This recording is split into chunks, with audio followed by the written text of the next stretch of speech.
hi con ki ve la talo ni ki chen la talo official hoi dan in toka acheng kai hang dungin an nei ago ho advertise abol leve tu lai pasal ho song le khathim la talo na tong nom la talo bendel la tiu san alawin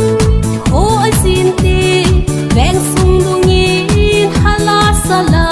abor silve tu lai nung ho wang aden zalda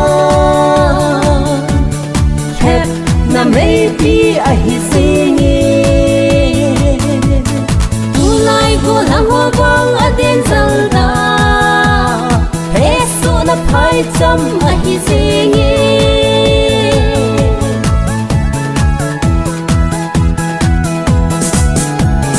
tu lai nunga ho hi ho in kai sanga bazar kai ding zo atha no mun a hi danin keng chu to sang a siwin lam zot mo sa sa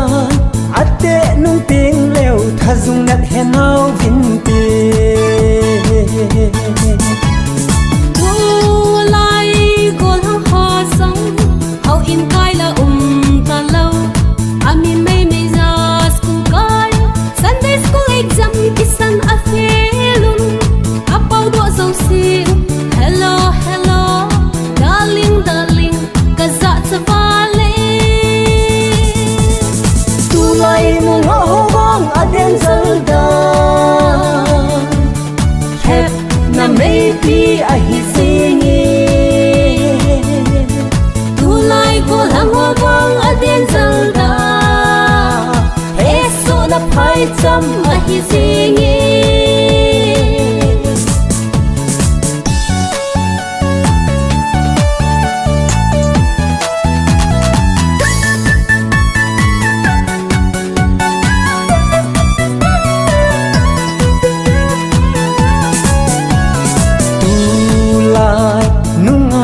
hi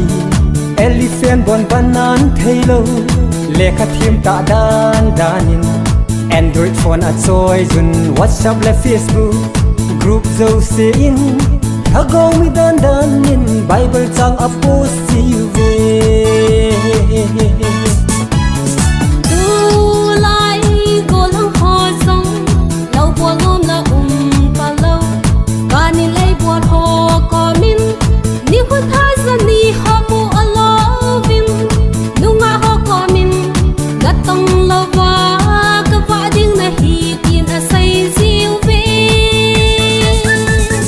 tu lai nung ho wang aden zalda